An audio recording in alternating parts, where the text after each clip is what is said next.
अब गाथा नंबर 55 में बताया जा रहा है। तो गाथा दोहराएंगे।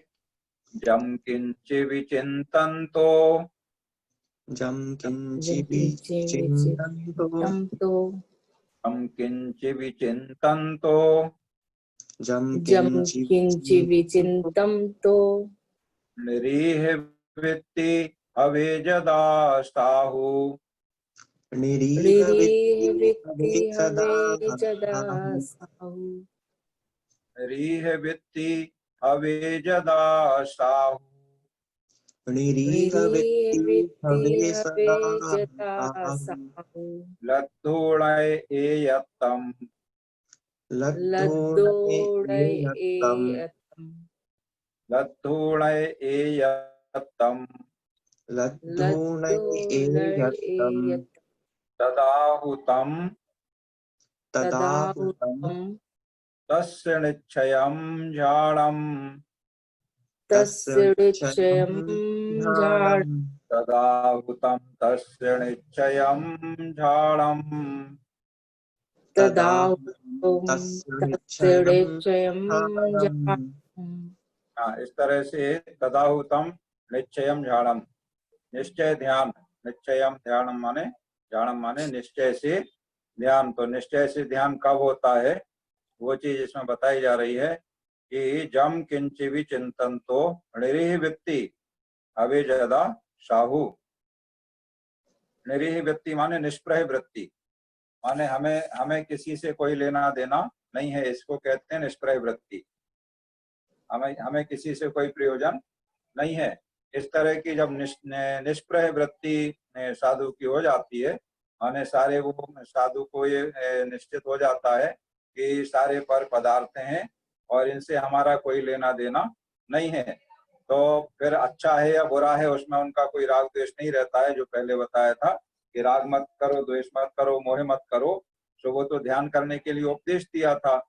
अब साधु को निश्चय हो गया है कि ये जो पंचेंद्रिय के विषय हैं, पर पदार्थ हैं, ये सब इनसे हमारा कोई प्रयोजन नहीं है। ऐसा जब निश्चय हो जाता है तो साधु की निरीह वृत्ति हो जाती है, निष्प्रह वृत्ति हो जाती है। तो निरीह वृत्ति हवे ज्यादा साहू। तो जिस समय साधु की निष्प्रह वृत्ति हो जाती है, माने सब प्रकार की इच्छाओं से रहे, हमें ना कोई पंचेंद्रिय के विषयों की इच्छा है, ना किसी से कुछ लेना ना देना, ना कोई प्रयोजन, सब प्रकार की इच्छाओं से रहे, तो उसको कहते हैं निष्प्रह वृत्ति। तो साधु जब निष्प्रह वृत्ति हो जाता है और जम किंची भी चिंतन, तो उस समय एकाग्रचित्त होकर के जिस किसी भी पदार्थ का ध्यान करता है, माने किसी भी पदार्थ के बारे में चिंतन करता है, जम किंची भी माने जो कुछ भी, चिंतन तो चिंतन करता है, निरीह वृत्ति होकर के साधु जो कुछ भी चिंतन करता है, तो उस समय लद्दुणय एयत्तम, लब्धवाच एकत्तम, लद्दुणय एयत्तम माने एकाग्रचित्त होकर के। लद्दुणय किसमें एकाग्रचित्त?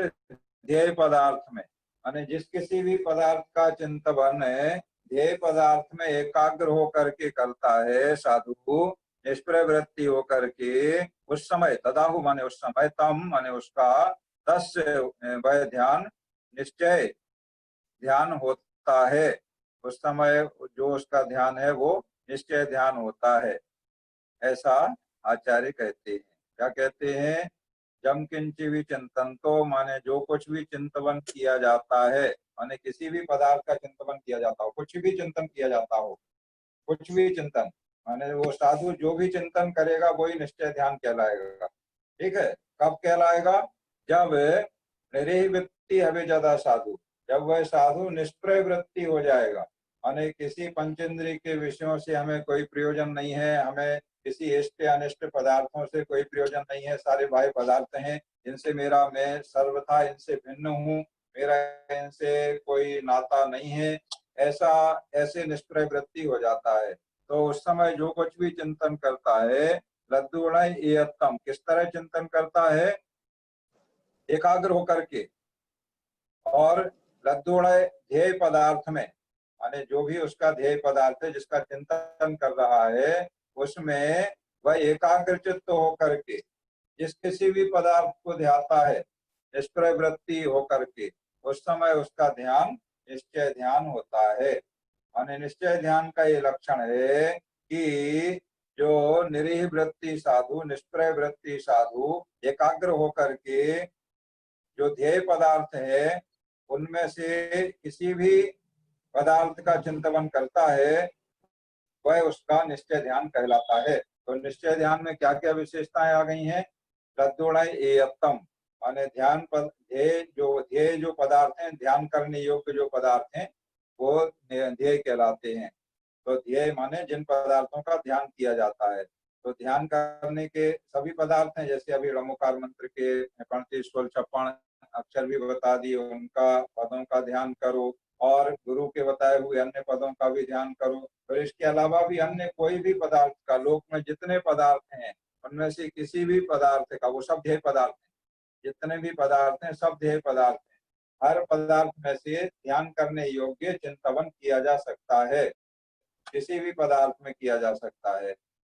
कोई भी लोक में जितने भी द्रव्य पुद्गल आदि दिख रहे हैं इनमें से किसी भी पदार्थ का आश्रय लेकर के ध्यान किया जा सकता है। तो उसके बारे में चिंतन वही होगा जिस पदार्थ का भी चिंतन करेंगे मैं इन पदार्थों से सर्वथा भिन्न हूँ, मैं चेतन आत्मा हूँ और ये पदार्थ दूसरे का चेतन आत्मा भी मुझसे भिन्न है। अन्य पुद्गल आदि तो भिन्न है ही, दूसरे का चेतन आत्मा भी मुझसे भिन्न है। निश्चय ध्यान में ये बात आती है। माने मैं तो मेरा आत्मा केवल मैं तो मुझे तो मेरा क्या है मैं आत्मा हूँ मेरा आत्मा वह है। तो मैं बाकी अन्य सब मेरे लिए पर पदार्थ हैं। तो इस तरह से जब चिंतन होता है तद्गुणैयत्तम माने ध्येय पदार्थों में एकाग्रचित्त होकर के निष्प्रय वृत्ति वाला साधु माने निष्प्रय होता हुआ निष्प्रय वृत्ति वाला जो साधु होता है वह जिस किसी भी पदार्थ का चिंतन करता है ध्याता है। चिंतन करना माने ध्याता, ध्याता माने ध्यान करना। जिस किसी भी पदार्थ का ध्यान करता है तो ध्येय पदार्थों में एकाग्रचित्त होकर के निष्प्रय वृत्ति वाला साधु जिस किसी भी पदार्थ को ध्याता है या चिंतन करता है वही उसका निश्चय ध्यान कहलाता है। तो मुख्य विशेषता क्या है? निष्प्रय वृत्ति। अगर निष्प्रय वृत्ति नहीं है और लद्दुणैयत्तम माने ध्येय पदार्थ में एकाग्र होना, ध्येय पदार्थ में एकाग्र भी होना है। ऐसा नहीं कि मन लगा फिर नहीं लगा इस तरह का नहीं। तो ध्येय पदार्थ में एकाग्र होना है और निष्प्रय वृत्ति होना है। ऐसा होकर के जिस किसी भी पदार्थ का चिंतन किया जाएगा ध्यान किया जाएगा वो निश्चय ध्यान कहलाएगा। तो निश्चय ध्यान में क्या है? ध्येय पदार्थ में एकाग्र होना है और निष्प्रय वृत्ति होना है। ये दो मुख्य विशेषताएं निश्चय ध्यान की हो गई। तो और फिर इस तरह से वो किसी भी पदार्थ का ध्यान करे वो सब उसका निश्चय ध्यान कहलाएगा। तो एकाग्र होना होता है सभी प्रकार की चिंताओं को से दूर रहना। माने किसी प्रकार की कोई चिंता नहीं होना। चिंता माने चिंतन नहीं होना। ऐसी एकाग्रता माने जिस पदार्थ का चिंतन कर रहा है उसी में लीन रहना, बाकी अन्य किसी भी पदार्थ का कोई चिंतन नहीं होना। तो ऐसा जो निश्चय ध्यान है उसके लिए अरहंत भगवान भी फल द्रव्य हैं, क्योंकि अरहंत का आत्मा अलग मेरा आत्मा अलग, अरहंत का आत्मा अलग मेरा आत्मा अलग। तो अरहंत भी अलग हैं। सिद्ध भगवान है, अनंत सिद्ध परमेष्टि है। तो सिद्धों का ध्यान करो, अरहंत का ध्यान करो। ये तो सब व्यवहार से हो रहा था ध्यान। अभी तक जो ऊपर ध्यान हो रहा था नमोकार मंत्र के 35 अक्षरों का ध्यान करो, 16, 6, 5, 4, 2, 1 इस प्रकार से इन्हें और अन्य भी गुरु ने जो मंत्र आदि बताए उनका ध्यान करो, वो सब व्यवहार ध्यान हो रहा था। पंच परमेष्टि का ध्यान करो, ऐसा अरहंत का स्वरूप है, अरहंत का ध्यान करो। ऐसा सिद्ध भगवान का स्वरूप है, उनका ध्यान करो। ऐसा आचार्य भगवान का, उपाध्याय साधु का, इनका ध्यान करो। ये सब ध्यान क्या था? व्यवहार ध्यान था। सब ये सब भेद थे इतने सारे। तो पंच परमेष्टि का ध्यान करना भी व्यवहार ध्यान हो गया। और अब किसका ध्यान कर रहा है? अपने आप में एकाग्र है, मतलब अपने आत्मा का ध्यान कर रहा है। अपने आत्मा में ही इस पदार्थ का भी वो चिंतन कर रहा है वो अपने आत्मा के स्वरूप का चिंतन करता हुआ कर रहा है, तो ये उसका निश्चय ध्यान है। और निश्चय ध्यान में अरहंत भगवान भी पर पदार्थ हैं, सिद्ध भगवान भी पर पदार्थ हैं। माने निश्चय ध्यान वाला अरहंत सिद्ध आदि का भी ध्यान नहीं करता है, अपने आत्मा का ध्यान करता है। बाकी सबको अरहंत परमेष्टि सिद्ध परमेष्टि को भी पर रूप मानता है। अन्य सब आत्माएं मुझसे भिन्न जो आत्माएं हैं वो सब मुझसे भिन्न है, पर हैं, ऐसा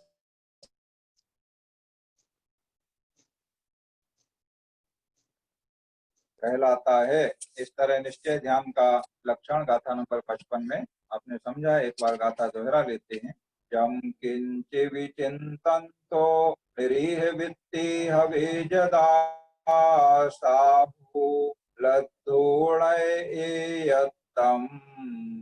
तदाहुतं तस्य निश्चयं जाणम्। और अब गाथा नंबर 56 में वही निश्चय ध्यान को एक बार और दृढ़ कर रहे हैं, पक्का कर रहे हैं। इस तरह से परम ध्यान होता है, श्रेष्ठ ध्यान होता है, निश्चय ध्यान होता है। इसी बात को यहाँ और दृढ़ कर रहे हैं। तो दोहराएंगे गाथा। माँ चिट्टह माँ जंपह, माँ चिट्टह माँ जंपह, माँ चिट्टह माँ जंपह, माँ चिट्टह माँ जंपह, माँ चिंतः किं विजेण होइथिरो, माँ चिंतः किं विजेन होइथिरो, माँ चिंतः माँ माँ चिंतः चिंतः किं विजेण किं विजेन विजेन होइथिरो, होइथिरो, माँ चिंतः किं विजेण होइथिरो, माँ चित्तः चिंतः किं किं विजेन विजेन होइथिरो, होइथिरो, अप्पा अप्पम मिरो, अप्पा अप्पम मिरो, मिरो, अप्पा अप्पम मिरो, अप्पा अप्पम मिरो, अप्पा अप्पम मिरो, अप्पा अप्पम मिरो, मिरो, गृणमेव परम हवे झाणम्, गृणमेव परम हवे जाणम्।